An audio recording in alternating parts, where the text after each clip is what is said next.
In the summer of 1999, 5 children disappeared from a church picnic in the town of Hollow Creek, West Virginia.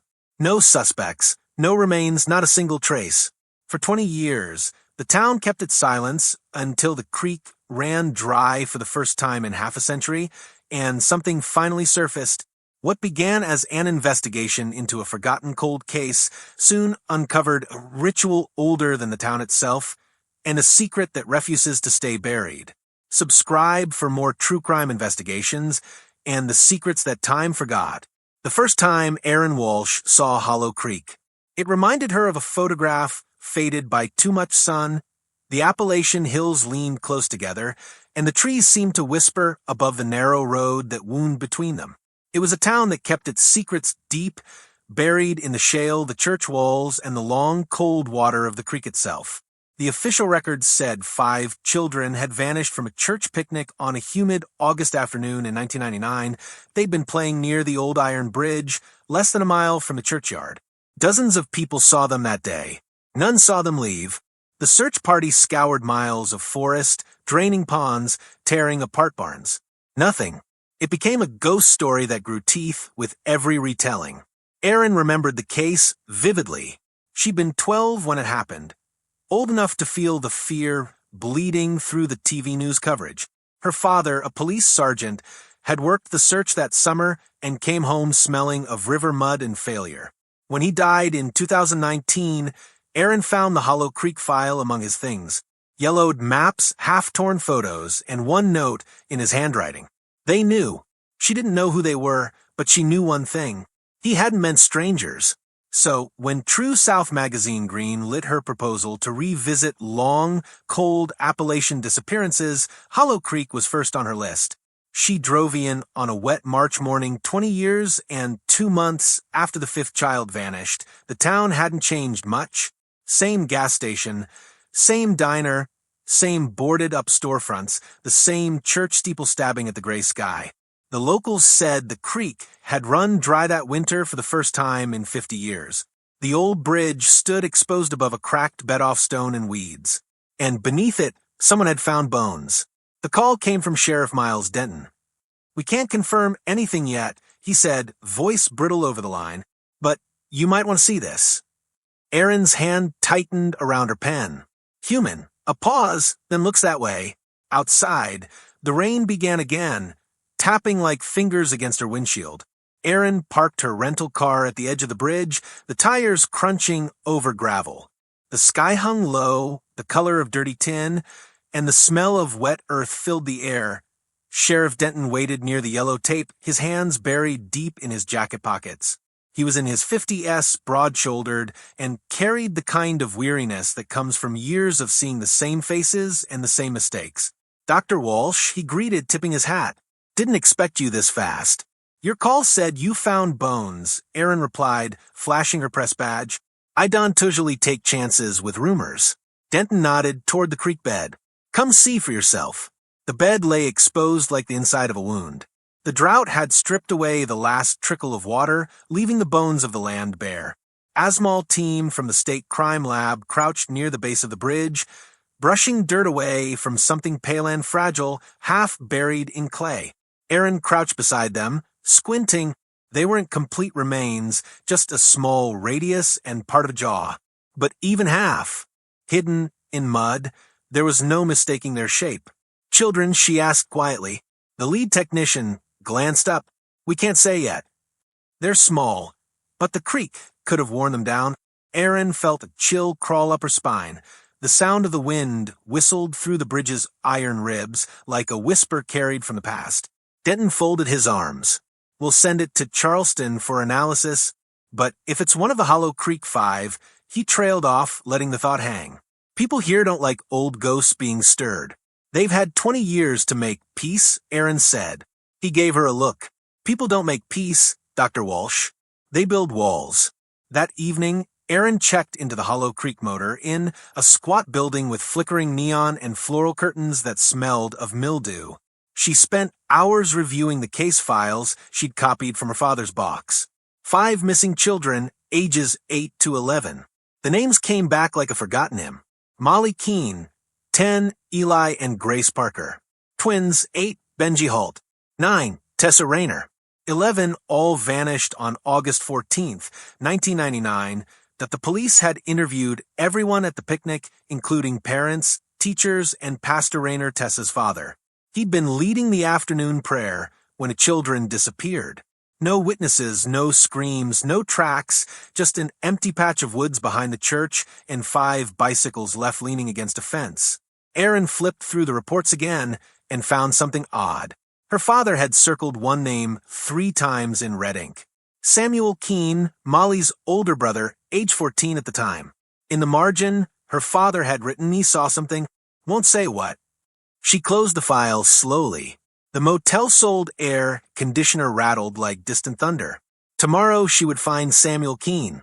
The next morning broke cold and colorless. Hollow Creek's main street was a collection of memories pretending to be a town. A grocery with a sagging roof. A diner with a single neon open sign blinking like a dying heartbeat. Erin found Samuel working behind the counter of that diner, wiping tables with mechanical precision. He was in his mid-30s now, with tired eyes and a limp that made him favor his right leg. "Coffee?" he asked when she sat down. "Sure," she said, studying him. "You're Samuel Keene." He froze for half a heartbeat. "You a reporter?" "I'm an investigator," Erin replied softly. "I'm writing about what happened here in 1999. He set the pot down carefully, avoiding her gaze. "Then you're wasting your time. They're gone. End of story." "Bones were found in the creek yesterday," she said. That made him look up. Something flickered in his eyes. Fear, grief, maybe? Both. "Who's?" "They don't know yet." He sat down opposite her, the chair creaking. "You think it's them?" "I think the truth's been buried too long," Erin said. "Your name came up in my father's notes. Your father was Den's partner. He said, I remember him. He wanted to dig up the whole town. Did you see something that day, Samuel?" He hesitated, jaw tight. "I saw what I wasn't supposed to, and they made sure I never said a word." "Who's they?" Samuel Sayez darted to the diner window, where the fog pressed against the glass like a living thing. "You really don't want to talk now." Erin leaned in. "Try me." He looked back at her, voice barely a whisper. "The church. It started with the church." The diner emptied as morning slid toward noon, leaving only the buzz of the fluorescent lights and the smell of fried batter. Samuel Keene sat opposite Erin, his coffee untouched, his eyes moving restlessly toward the street. Hess spoke again, only after a long silence. "You ever been to Hollow Creek Baptist?" Erin shook her head. "Then you've never met Pastor Renner." The name was familiar from the file. Tessa's father, the man leading prayer the day the children vanished. Samuel rubbed his palms together. After they disappeared, he preached every Sunday about forgiveness, said the devil walked among us, but he was the only one who never looked for them. Not once. You're saying he was involved? I'm saying the church ran deep here. Too deep. He lowered his voice. My mama used to say Hollow Creek was built on a trade. Faith for silence. Folks needed jobs, and the church gave them work. When the pastor said, pray, they prayed. When he said, don't ask questions, they didn't. Erin took notes, quietly letting the words settle. Why didn't you speak up then? Samuel gave a bitter laugh. You think anyone would have listened to a kid? My father worked maintenance for that church. After the disappearances, he got drunk one night and said he'd found something buried near the old baptism pool. Next morning, he was gone. They called it suicide. You don't believe that. He looked at her then, eyes glassy. He was scared, not suicidal. They found him in the creek, same as the kids. A bell jingled above the diner door.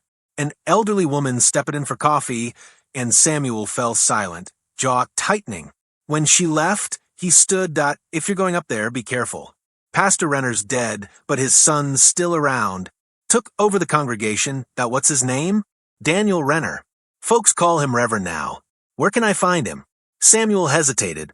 He still lives in the rectory behind the church. But you didn't hear it from me. Erin nodded, leaving a few dollars on the counter. Outside, the fog was lifting, revealing the hollowed valley that gave the town its name. The church stood on a ridge above the road, its white steeple stabbing through the thinning mist like a blade. She drove up slowly. The parking lot was cracked and lined with weeds, but the bell tower was freshly painted. Someone cared about appearances. Inside, the air smelled of lemon polish and candle smoke. A young woman was arranging hymnals on the pews. She looked up when Aaron entered. "Service isn't until Sunday, ma'am. I'm looking for Reverend Rayner. He's in the study."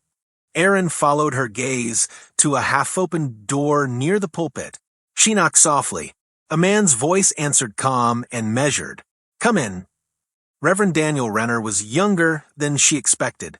Late 30s, maybe clean-cut, composed with pale blue eyes that carried a stillness too deliberate to be natural. "Dr. Aaron Walsh," she said, offering her hand. "I'm investigating the Hollow Creek disappearances for True South magazine." His handshake was brief. "I assumed someone would come eventually." "The bones under the bridge?" "Yes." "Yes," he gestured for her to sit. "I was 8 when it happened. My sister Tessa was one of them. The sheriff's office asked my father the same questions for years. He never had answers. Neither do I. Your father led the prayer during the picnic, got a faint smile. You've done your homework. I'm trying to understand how 5 children vanished within a crowd of 50 adults. Faith can blind people," he said quietly. Everyone's eyes were closed. Aaron studied him. "Do you think your father knew more than he said?" He paused, then folded his hands. "My father was many things, devout, stern, sometimes cruel, but not a liar. After the disappearances, he changed, locked himself in his study for weeks. Then he stopped preaching and took sick. He died a year later of what? Heart failure. Though the coroner said it looked more like exhaustion. He'd lost all color, all will. I think guilt can kill as cleanly as any disease." Aaron took out her notebook. "Samuel Keene believes your father hid something near the baptism pool." Rayner's eyes hardened slightly. Samuel Keene sees shadows everywhere. His family never forgave the church for what happened. You can't imagine the pressure my father was under. People accusing, grieving, desperate for someone to blame. Imogene losing a child yourself made it worse. He nodded slowly. "Yes, and when investigation ended, everyone needed a villain. The sheriff, the pastor, even each other. But Hollow Creek runs on secrets, Dr. Walsh. If you dig too deep, you'll drown like the rest." There was no anger in his tone, only resignation. Outside, the wind carried the faint toll of the church bell. Aaron stood. "Thank you for your time, Reverend." He walked her to the door, polite as ever. "If you're staying in town, come by for Sunday service." People talked more freely after sermon. "I might do that. As she stepped outside, she noticed the baptism pool behind the church. A concrete basin fed by a thin stream from the hill. It was half empty, lined with algae, but something about the pattern-off dark stains along its edge made her stomach tighten. She crouched to examine them. Faint drag marks leading toward a patch of disturbed earth beneath a willow.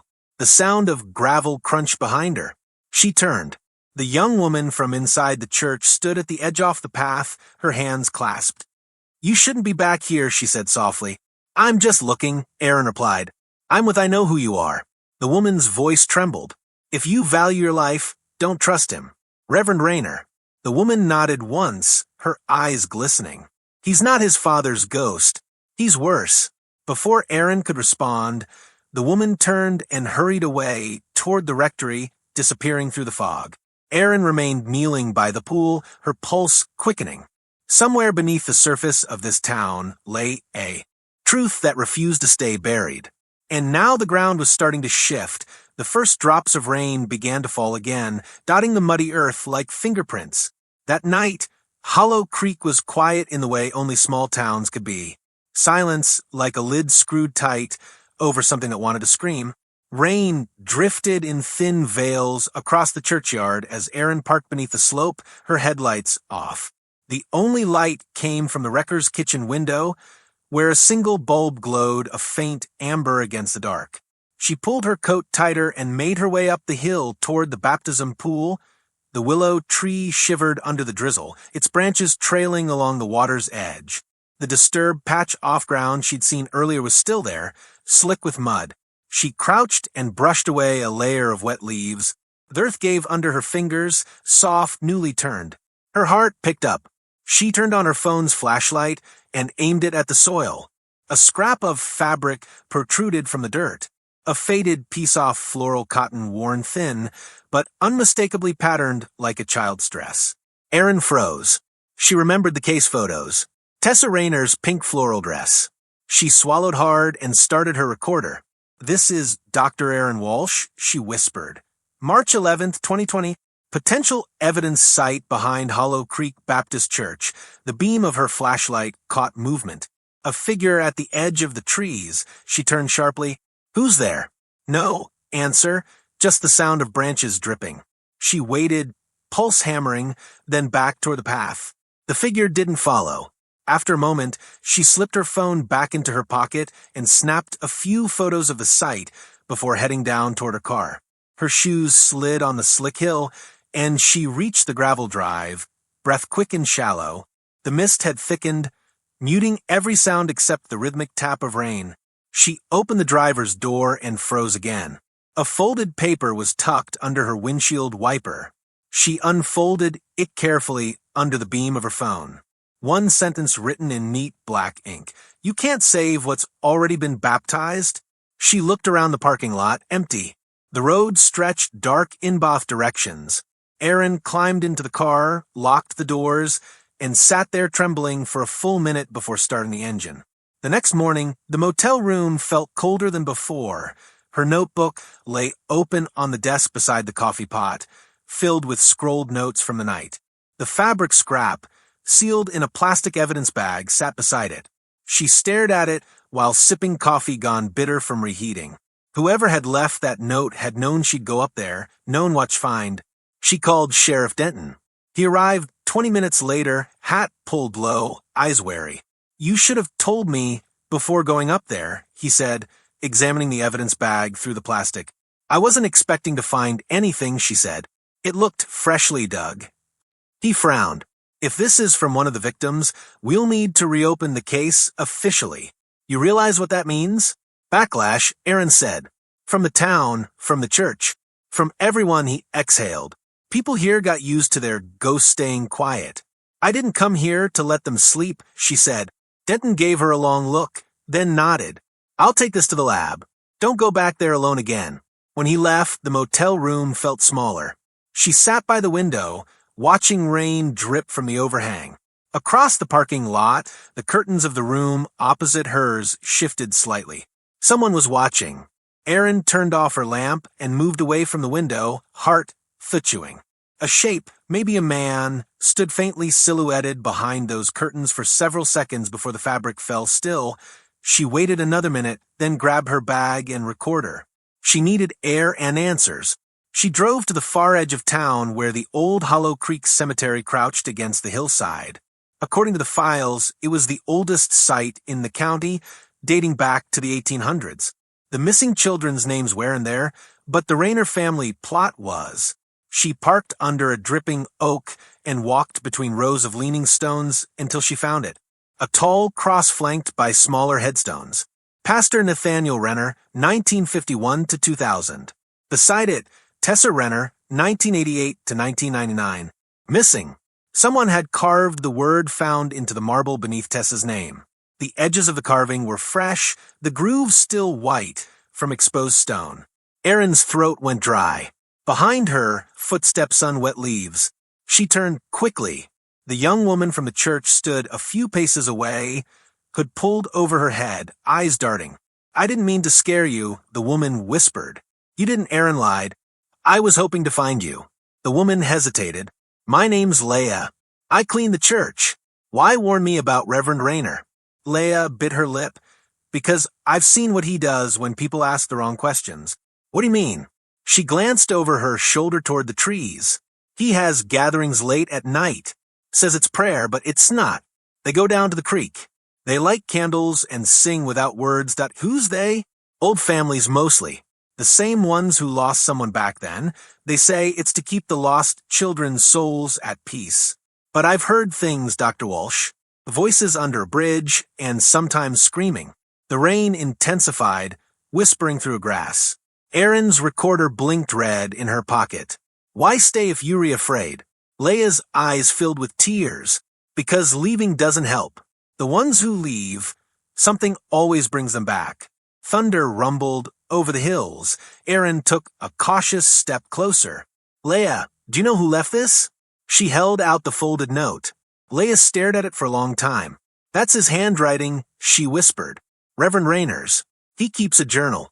I've seen it where in his father's old office. He locks the drawer, but she hesitated. I have a spare key. Erin's pulse quickened. Can you get me in? Leia nodded weakly. Not now. Tomorrow night. After choir practice, lightning flickered across the sky, briefly illuminating the rows of graves. Erin turned to look, and when she turned back, Leia was already gone, swallowed by the mist between the headstones. Erin stood alone in the rain, gripping the note until the ink began to bleed in her hand. Behind her, somewhere deep in the valley, the church bell tolled once, not for mass, for warning. The following night, Hollow Creek seemed to hold its breath. The rain had stopped, leaving a thin silver mist clinging to the trees. Erin waited in her car outside the church parking lot. Engine off, watching for any sign of movement near the rectory. The building's windows glowed faintly, warm light behind lace curtains. She checked her watch. 9:42 p.m. Leia had said choir practice ended at 10 o'clock. Erin's pulse ticked in rhythm with the clock. Her recorder rested in her coat pocket, ready. When the side door of the church opened, Erin saw Leia step out, carrying a stack of hymnals. She glanced over her shoulder, then hurried toward the rectory gate. Erin followed at a distance until they met beneath the willow. You're sure no one's inside? Erin whispered. Leia shook her head. Reverend left half an hour ago. He's with the Dentons. Family dinner. He'll be back until midnight. Erin nodded. Then we moved fast. They crossed the yard, their footsteps muffled by damp grass. The back door of the rectory creaked softly as Leia unlocked it. Inside, the air was cool and smelled faintly of old books and cedar polish. A grandfather clock ticked somewhere in the hall. The study was small, lined with dark wood shelves filled with religious texts and framed photographs. A single desk lamp illuminated the room, its yellow light falling over papers, unopened Bible, and a framed photo of Pastor Nathaniel Renner with his family. Tessa's smile stared out from the image, frozen in a moment before she vanished. Leia went to the desk and knelt, pulling a ring of keys from her pocket. He keeps it here, she murmured, unlocking the bottom drawer. Inside was a small leather-bound journal, edges worn soft from handling. Leia hesitated before passing it to Erin. Don't keep it long. If Hennetus says it's gone, I'll return it, Erin promised. The first page carried the name Nathaniel Renner, dated 1998 to 1999. The handwriting was neat, deliberate. Erin flipped carefully through the pages, her breath slowing as she read. December the 3rd, 1998. The children are the future, pure, unspoiled. To cleanse the town's sins, we must begin again in faith. April 9, 1999. The elders agreed. The offering will come in August when the waters run high. Only then will Hollow Creek be redeemed. Erin felt her stomach turn. Offering? She whispered. Leia leaned over her shoulder. What does he mean? Erin turned another page. August 14th, 1999, that the chosen five are ready. They know nothing of sacrifice, only that the water will wash them clean. The Lord forgives what the law cannot. Her hand trembled. The last entry was dated the day after the disappearances. The water carried them home. The creek runs red and holy, but the voice in the willow says it is not enough. Erin shut the book, pulse roaring in her ears. It was ritual, she said, not accident. His sacrificed them. Leia's face had gone pale. Then, why did Daniel keep this? Because he's continuing it, Erin said softly. The gatherings you mentioned, their reenactments. From the hall came a sudden creak. Both women froze. Leia whispered, he's not supposed to be back yet. Erin stuffed the journal into her bag, and Leia closed the drawer quickly. Footsteps moved past the doorway. The faint smell of pipe smoke drifted in. They slipped behind the curtains, holding their breath. The door opened. Reverend Rayner stepped inside, humming under his breath. His shadow stretched across the room. He moved to the desk, paused, then reached into the drawer. Aaron's heart hammered. If he noticed the missing journal, it was over. But instead, he took a pen and a small notebook from the top and began writing. His voice was barely audible. Lord, let your servants remain unseen, that the unworthy may pass like dust. Aaron's skin prickled. The words sounded practiced, ritualistic. He closed the notebook, replaced it, and left. They waited until the echo of his footsteps faded before emerging. Leah's hands were shaking. He wasn't supposed to be here, she whispered. Go home, Aaron said. Lock your door. I'll handle the rest. Leah nodded and slipped out the back, disappearing into the mist. Aaron waited a full minute before leaving, clutching the journal close to her chest. Back in the motel, she laid the journal open under the desk lamp, transcribing each entry by hand. The further she read, the darker it became. References to blood baptism, atonement through drowning, and the covenant under a bridge. Her father's old notes came to mind. They knew the town elders, the church board, perhaps even the sheriff at the time. She turned another page and stopped. August 15th, 1999.1 survived. The boy with the scar. He ran before the water took him. The others will not speak, but the voice in the willow knows his name. The boy with the scar. Aaron's mind raced. Could it be Samuel Keene? She reached for her phone and dialed his number from the diner receipt he'd given her. No answer, straight to voicemail. Outside, a car engine idled faintly. She looked through the curtain. Headlights, parked across the road, pointed toward a room. Her pulse quickened. She turned off the lamp, crouched below the window, and listened. The engine cut. The driver's door opened, closed. Footsteps approached. She grabbed her recorder. March 12th, she whispered. Unidentified vehicle outside motel. Possible surveillance. A knock at the door. 3 slow, deliberate raps. She stayed silent. Another knock, then a voice. Dr. Walsh. Sheriff Denton. She exhaled shakily, unlocked the door. Denton stood there, hat dripping from rain. Sorry to spook you, he said. We got the lab report on that fabric scrap. What did it say? It's human blood. Typo. Matches one off the victim's parents. Means it was handled by someone close. He studied her face. You look like you've seen a ghost. Maybe I have, she murmured, setting the journal on the table. The pastor kept records. He called it an offering. Denton stared at the open pages, jaw tightening. If this is real, we're standing on a crime seen 2 decades old, or one that never ended, Aaron said. He looked at her sharply. What do you mean? She pushed the journal toward him and pointed to the last entry. One survived. The boy with the scar. Denton's expression shifted. Samuel Keene. Aaron nodded. He's missing again. Denton rubbed his temples. Christ. She closed the notebook slowly. The creek took 5. Maybe it's ready to take one more. Morning broke over Hollow Creek like a bruise. Purple clouds pressing low against the hills. Sunlight struggling to seep through. Sheriff Denton's cruiser rolled along the narrow road out toward the timberline, the wipers scraping a slow rhythm. Aaron sat beside him, the pastor's journal resting on her lap, a knot tightening in her chest. Samuel Keene stood at the far edge of the county, just beyond the tree line. According to Denton, he'd been living alone for years, doing odd jobs and hunting in the woods. He'd refused most interviews when the case resurfaced. Aaron wondered if the fear that had kept him silent was finally catching up. Samuel's not a bad kid, Denton said quietly. He saw something Heschel'd have. Spent half his life trying to forget. Aaron watched the road ahead where fog thickened between the trees. If he really did survive what happened, then he's the last living witness. Denton nodded grimly. Let's just hope he's still breathing. They turned onto a dirt road, tires crunching over gravel. The cabin appeared ahead. Small wood darkened by rain, smoke rising weakly from the chimney. A hound barked somewhere out back. Denton parked, and they stepped out. The air smelled off-wet pine and smoke. Aaron felt the weight of the forest pressing in, every sound muffled by mist. Denton called out, Samuel, Sheriff Denton here. We just want to talk. No answer. Heck knocked on the door. Silence. Then a faint scuffle inside. Aaron exchanged a Glance with him. Denton's hand hovered near his holster as the door opened a crack. Samuel Keene peered out, gaunt, eyes ringed with sleepless shadows, a pale scar running from his temple to his jaw. "You shouldn't be here," he said, hoarsely. "Samuel," Denton said gently, "this is Dr. Erin Walsh. She's helping with the investigation."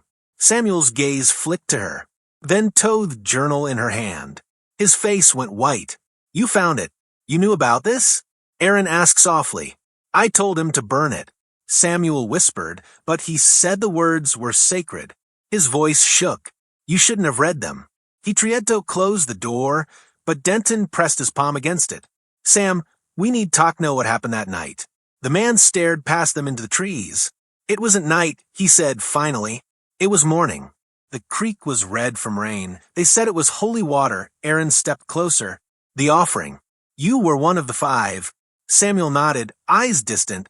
"We thought it was a game.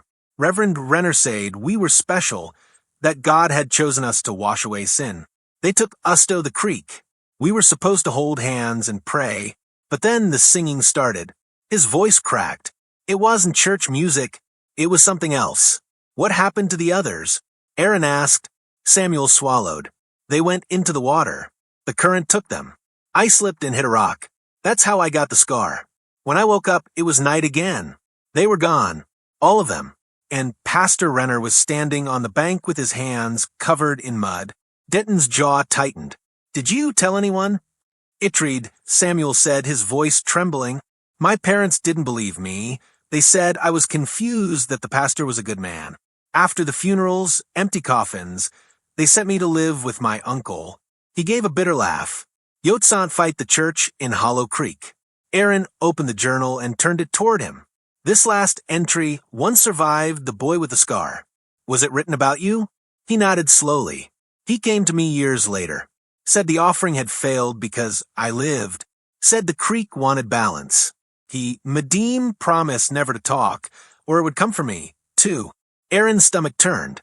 The creek wanted balance. Samuel's eyes met hers. "You think I'm crazy. Everyone does. But listen, there's something in that water. I still hear it when it rains. It whispers names. Last night it called mine." Denton rubbed his forehead. "Sam, you need help." Samuel stepped forward suddenly, gripping Erin's wrist. "He's back." He hissed. "Rayner, he's doing it again. What I mean?" Erin whispered. "They're gathering by the old bridge tomorrow night. The same way they did before. I saw the candles. I heard the singing." Erin felt her pulse quicken. "That we can stop them. But we need proof." Samuel shook his head violently. "You didn't understand. Proof doesn't matter. The water doesn't care about proof." He released her hand and backed toward the door. "You should leave before it finds you." "Samuel," she began, but he slammed the door. The lock clicked. Denton exhaled. "He's cracked," he muttered. "Too many ghosts." Maybe, Erin said quietly. Or maybe he's the only one still seeing the truth. They walked back toward the car. The fog had thickened into a wall-off gray. Somewhere in the trees, a branch snapped. Both turned sharply, scanning the shadows. "Dear," Denton muttered, though his hand stayed near his gun. Erin glanced back at the cabin. A figure watched from the window. Samuel, half hidden behind a curtain, but it wasn't just fear on his face. It was pity. That evening, back in town, Erin spread her notes across the motel bed. 5 names, 5 children, 1 survivor, 1 ritual that never truly ended. She marked the words "Old Bridge" in red pen and underlined it twice. If church was planning another gathering, this was their chance. But she couldn't go in blind. She needed to know what the offering meant, why the Reiners believed blood could purify a town. She opened the journal again. Near the end of the book, after the final entry, there were faint pencil marks, almost invisible unless held under light. She tilted the page, squinting. "Under the willow, the covenant remains. Blood binds the flock." Her throat went dry. Beneath the willow, the same tree by the baptism pool, Erin grabbed her coat and keys. By the time she reached the church grounds, the sky was nearly black. The willow stood tall and silent, branches stirring in a faint wind. The disturbed earth from before looked different now, smooth as if someone had drearied what she'd found. She knelt, brushing aside the wet leaves again. Her fingers hit something solid just beneath the surface. She scraped away the mud and uncovered a small wooden box. Inside, wrapped in rotted cloth, lay a tarnished brass crucifix and a child's locket. Aaron wiped it clean. Inside Feliket was a tiny photo of a girl with bright eyes and a chipped front tooth. Tessa Rayner. Her breath caught. Feliket was warm against her palm, impossibly warm. Behind her, footsteps approached through the wet grass. Dr. Walsh, came a voice smooth and calm. You're trespassing on sacred ground. She turned slowly. Reverend Daniel Renner stood in the rain, his hands clasped before him, expression unreadable. The light from the church glowed behind him, haloing his figure in pale gold. I think you have something that belongs to me, he said softly. Aaron rose, Feliket clutched tight. This belonged to Tessa. He smiled faintly. Tessa belongs to God. Then why was she buried here? His smile didn't falter. Because not all baptisms are for the living. For a moment neither moved. Then the church bell tolled once, low, heavy, echoing through the mist. When Aaron looked back toward the tree, the box was gone. The next night brought a darkness so complete that even the moon seemed to hesitate over Hollow Creek. The air was heavy with a smell of rain and river mud, the kind that clung to boots and memory alike. Aaron sat inside Sheriff Denton's cruiser on the ridge, overlooking the old bridge. Below them, the creek wound through the valley like Kia black ribbon, its surface faintly glimmering in the half-light. Denton lowered his binoculars and muttered. There, between the cedars, Aaron leaned forward. Through the veil, off-mist, she saw them. 6 figures in long coats, each carrying a lantern. They moved silently toward the water's edge, where the creek curved beneath the bridge. Layla had been right. The congregation had returned. They shouldn't be out here, Denton said under his breath, trespassing after dark. They are not just trespassing, Aaron whispered. They're repeating the ritual. The figures gathered in a semicircle near the base of the willow trees that lined the creek. One of them, taller than the rest, stepped forward, lifting something wrapped in cloth. Aaron recognized him even before the light caught his face. Reverend Daniel Rayner. He unwrapped the object, a wooden cross darkened by age, the same cross she'd found fragments of in the pastor's journal sketches. Denton adjusted his holster. We go down there now. Wait, Aaron said quickly. If we interrupt them, we lose any chance of seeing what they're really doing. Just give me 5 minutes. Denton hesitated, then nodded. 5? No more. Aaron slipped from the car and moved silently through the trees, rain whispering across the leaves. She crouched behind a fallen log about 20 yards from the group, recording everything. The lanterns flickered, casting wavering halos of light over the creek. Rayner's voice carried across the water, low, rhythmic. 16 years have passed since the first offering. Tonight, the covenant is renewed. The blood has dried and the water thirsts again. The others repeated after him in a low chant. Aaron's heart pounded. She recognized some of their faces, the mayor's wife, a local teacher, even one of the deputies.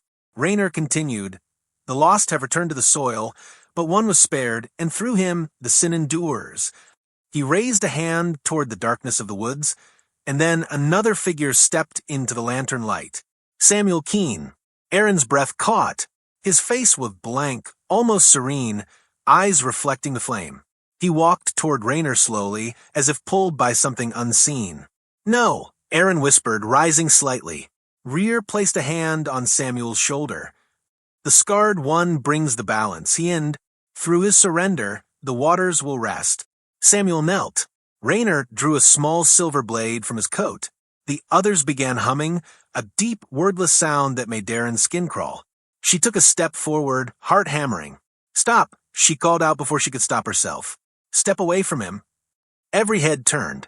The humming died. Rayner's gaze found her across the darkness. Dr. Walsh, he said evenly, you shouldn't witness this. Denton appeared behind her, flashlight blazing. Put the knife down, Reverend. He barked. Rayner didn't move. Sheriff Denton, I thought you were a man of faith. Faith doesn't excuse murder. The congregation began to whisper among themselves, voices trembling. Samuel looked from Aaron to the creek, then back at Renner. "You said it would end," he murmured. "It will," Rayner said softly. "Through you." He lifted the knife. A gunshot split the air. The blade flew from Rayner's hand and landed in the mud. Denton advanced. Gun raised.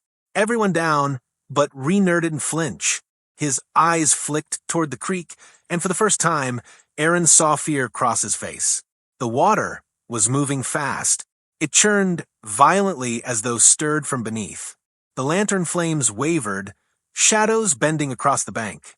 A sound rose from the creek, not a splash or a rush, but a voice. Dozens of them whispering in unison that Aaron's mind reeled. The voices weren't chanting words. They were names. Tessa, Jamie, Marie, Peter, Eli, the 5 children. Denton backed away, muttering, "What in God's name?" Rayner shouted above the rising roar. "You see, the covenant remains. They demand completion." Samuel stumbled backward, clutching his head. "Make it stop." He screamed. "Please make it stop." Aaron ran toward him, grabbing his arm. "Sam, look at me. You're not theirs. You survived." But his eyes were glassy, unfocused. He stared into the rowing water, tears cutting tracks through the grime on his face.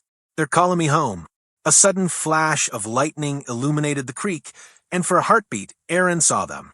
5 pale shapes beneath the surface, small hands reaching upward through the current. Then darkness again. "Danton," she shouted, "get him away from the water." The sheriff lunged forward, but Renner was faster. He grabbed Samuel by the shoulders, dragging him toward the edge. "It's not death," he cried. "It's redemption." "Let him go," Aaron screamed. Denton fired again, the bullet striking Rayner's leg. The Reverend fell, releasing Samuel, who staggered free. The congregation scattered, some screaming, others running into the trees. The creek quieted as suddenly as it had risen, the water smoothing back into mirror-like stillness. Only the lanterns flickered on the bank, their flames trembling. Rayner lay on the ground, gasping, blood spreading beneath him. Aaron knelt beside him, breathless. "Why?" she demanded.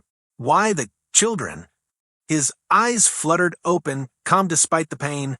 "To save them," he whispered. "To save all of us. The sins of Hollow Creek go back generations. The water remembers. It always remembers." "What are you talking about?" He smiled faintly. "You'll see. When the river runs high again," then his head lolled to the side, and his breathing stopped. Denton lowered his weapon, eyes wide. "Jesus." Aaron looked toward the creek one last time. The water was utterly still now, reflecting only the faint glow of the lanterns, and her own pale face staring back. Somewhere far downstream, a single church bell tolled. The following morning, the official report listed it as a botched religious gathering. No mention of the chanting, no mention of the voices in the water. Rayner's body was taken to the county morgue. The remaining congregants claimed ignorance, insisting they thought it was only a reenactment service. Samuel Keene disappeared before sunrise. When Aaron went back to the motel, her recorder was waiting on the desk, still running. She hadn't turneted on. She pressed play. At first, just static. Then a whisper, faint but clear, like breath against her ear. "You can't save what's already been baptized." Morning sunlight crept over Hollow Creek like a reluctant confession, gilding the fog that still clung to the valley. The storm had rinsed the hills clean, but the town felt unwashed, its silence thick, its people keeping their eyes low as Aaron walked through Main Street toward the courthouse. Word of the accident at the bridge had already spread. The diner was closed, the bell over the grocery door still. The only sound came from the river below, swollen again from a night's rain. Inside Thesheriff's office, Denton sat behind his desk, a paper cup of coffee trembling slightly in his hand. The bulletin board behind him was crowded with photos from the old investigation. Faces of the 5 missing children, faded with age. Aaron laid her recorder on the desk. "You listened to it yet?" He shook his head. "Couldn't bring myself. 2. Folks around here already think the devil talks through static." She pressed play. The hiss filled the small room, then faintly. You can't save what's already been baptized? Denton's face went gray. That's Rayner's voice. No, Aaron said quietly. I compared it to the sermon tapes in the church archive. It's not him. It's a child's. The sheriff rubbed his temples. So, what are we dealing with here, Doc? A curse? A copycat? You tell me. I think the truth's older than the church. Aaron said Rayner wasn't the first to believe the creek could wash away sin. He inherited that idea. Maybe from his father. Maybe from the town itself. He frowned. The town, Hollow Creek, was founded on a floodplain. I checked old census records this morning. There was a settlement here before the Civil War. Different name, Hollowford. And in 1863 it disappeared. Flood wiped it off the map. Dozens drowned. Denton stared. And then the survivors rebuilt upstream. They called it Hollow Creek. But in every generation since, there's been a drowning. Always children. She slid aphotocope across the desk. An 1894 newspaper clipping. 3 local youths lost to Sunrise and Creek. Townsfolk hold midnight vigil. The pattern repeats every 20 years. Denton's coffee went untouched. You think Rayner knew? I think he believed he was preventing the next one. A sacrifice to keep the water calm. He leaned back, exhaling, God help us. Aaron hesitated. There's more. The old mining maps show something under the valley. A cave system. The creek runs right through it. The entrance collapsed decades ago, but there's another access point beneath the church. Denton raised an eyebrow. You reseeing there's an underground river. More than that, she said, a place they called the Chamber of Atonement. I found the term in Rayner's notes. He stood, reaching for his hat. You're not going down there alone. They reached the church by late afternoon. The sky had turned the color of tarnished brass. Leah met them at the back gate, pale and trembling. You shouldn't be here, she whispered. The congregation's been coming by all day cleaning up. They'll notice you. Denton flashed his badge. Then we'll be quick. Show us the way to the cellar. She led them through the sacristy to a narrow staircase descending beneath the sanctuary. The air grew damp, thick with a smell of earth and mildew. At the bottom stood a heavy wooden door reinforced with rusted iron. It's been sealed for years, Leah said. The Reverend kept the key in his office. Aaron tried the handle. It turned easily. The lock had already been broken. A narrow tunnel stretched ahead, torch sconces black with soot. Water dripped steadily somewhere in the dark. They followed the path downward until the ground leveled and opened into a cavern lit by shafts of afternoon light filtering through cracks in the stone. Aaron stopped short. The chamber's floor was lined with shallow basins carved into the rock. Pools of stagnant water reflecting their movements like mirrors. Symbols covered the walls, circles interlocked with crosses worn smooth by time. What in hell? Denton muttered. It's older than the church, Aaron whispered. Maybe older than the town. In the center of the chamber stood a stone altar, its surface etched with names. Some were nearly erased by age, but Aaron recognized 5 of them. Molly Keene, Grace Parker, Eli Parker, Benji Hole, Tessa Rayner. She brushed a trembling hand across the carvings. They brought the children here. Leah made a choking sound. We need to leave. But something else caught Aaron's eye. A new inscription at the base of the altar. Fresh. The chisel mark still sharp. Samuel Keene. 2020. Her breath hitched. He's alive. Or someone wants us to think. So Denton knelt beside her. We were at his cabin this morning. There was no sign. A splash cut him off. One of the pools rippled though no stone had fallen. Then another. And another closer. Back upstairs, Denton said quickly. They turned, but the tunnel behind them had gone dark. The flashlight beam wavered across wet stone and vanished into blackness. From the pools came a soft, rhythmic sound. Drip, drip, drip. It grew faster, louder until the air vibrated with it. Then the whispering began. It wasn't language, not exactly, just breath and murmur. Dozens of tiny voices echoing off the stone. Aaron pressed a hand to her ear, but the sound was inside her head now, forming words from memory rather than speech. We remember. We remember the flood. We remember the children. Leah screamed, clutching her temples. Denton pulled her toward the passage, firing his gun once into the darkness. The shot cracked through the chamber and was swallowed whole. The water surged upward from the basins, flooding across the floor, icy against Aaron's ankles. In the shifting light, faces appeared beneath the surface. Small, pale, half-formed. "Run!" Denton shouted. They scrambled up the incline, slipping on wet stone. The whispering followed, rising into a roar that shook the walls. At last, they burst through the cellar door into the sanctuary, gasping for air. Behind them, the door slammed shut with a force that rattled the pews. For a long moment, none of them spoke. Only their breathing filled the room. Finally, Denton said, "We seal that damn place and never go back." Aaron stared at the floorboards beneath her feet, still hearing the voices echoing in the dark. "Denton," she whispered, "if the names were carved for every offering, then the next flood isn't a warning. It's a schedule." He frowned. "What are you saying?" She looked toward the stained glass window where rain began again, streaking the colored glass like tears. "I'm saying it's about to happen again." Thunder shuddered through the hills all night, the kind that made the earth vibrate underfoot. By dawn, the sky had turned a sickly green gray, clouds boiling low over Hollow Creek. The storm the town had whispered about for weeks had finally come. Aaron sat in Thesheriff's cruiser outside the church, watching rain beat against the windshield. She hadn't slept. The sound-off water had followed her through every dream, whispering through the seams of memory. Denton climbed in, radio crackling. Bridge roads closed, creeks already over the banks down by the mill, that if it keeps rising, we'll have half the valley under. Aaron stared out at the soaked fields. That's what they were waiting for, the flood. He nodded grimly. "If that chamber fills, it'll take the church with it." "Not just the church," Aaron said. "The town's built on the same riverbed. The chamber's a drain." Denton looked at her. "You want to go down there again, don't you?" She didn't answer. The thought had haunted her all night. The fresh carving of Samuel's name. The whisper that had called her by voice not her own. If he was alive, that chamber was the only place he could be. Denton sighed. "Then we better move before the water gets there first." The church loomed like a black shape against the storm.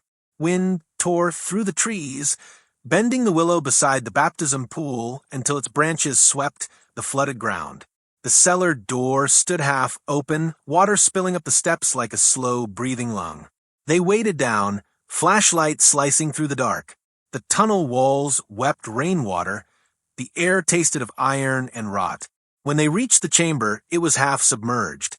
The pools had merged into one, a restless black mirror rising inch by inch. The altar stood like an island in the center. Aaron waded forward, boots slipping on smooth stone. "Samuel," she called, her voice echoing. For a long moment, there was only the drip of water. Then a voice answered from the shadows. "Here." She swung her light toward it. Samuel stood waist deep in the far corner, soaked to the bone, his eyes vacant. "You came," he said. "What are you doing here?" Aaron asked. He looked at the water. Listening. Denton stepped closer, hand on his gun. "You need to come with us, son. It's not safe." Samuel smiled faintly. "It's never safe in Hollow Creek." Aaron reached for him. "Sam, please." He turned his gaze to her, and for an instant she saw the boy he must have been. The same wide, frightened eyes from the missing person photo. "They're not angry anymore," he whispered. "They just want to be remembered." Lightning flashed, illuminating the chamber.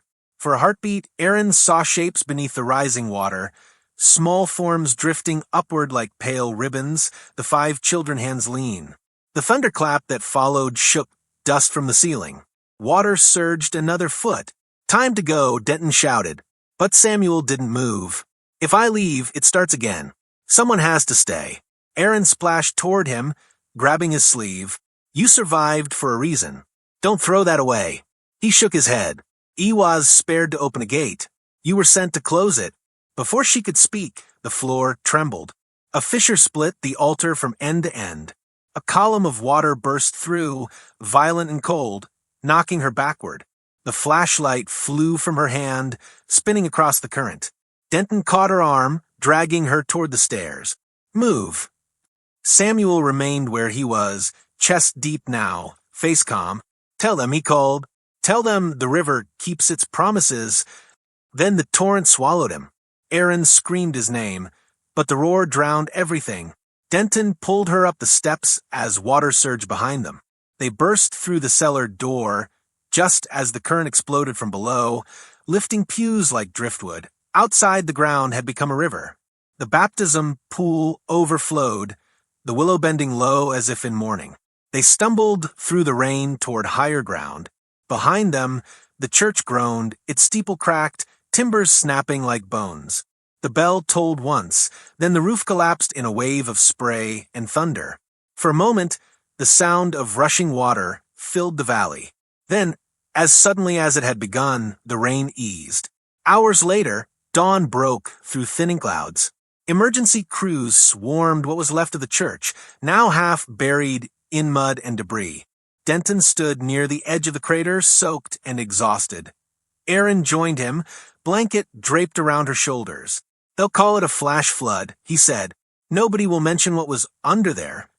She nodded numbly. They'll rebuild. They always do. He looked at her. You think he's gone? Aaron glanced toward the muddy water pooling at the bottom of the crater. The surface rippled once faintly, though there was no wind. I didn't know, she said, but I think Hollow Creek finally took what it wanted. The sheriff's radio crackled behind them. Road to the bridge is washed out. We found a body snagged in the debris. Male, early 30s, but scar on the face. Aaron closed her eyes. Samuel. Denton touched her shoulder gently. You did what you could. She opened her recorder and pressed play. Static again. Then beneath it, a voice she hadn't heard before. Soft, childlike. Thank you. Tears blurred her vision. She clicked the device off and slipped it into her pocket. Come on, Denton said quietly. Let's get you out of the rain. As they walked toward the waiting ambulance, the morning sun broke through the clouds, lighting the valley in fragile gold. For the first time, the creek lay still, silent as if holding its breath. And far beneath that calm surface, where the old chamber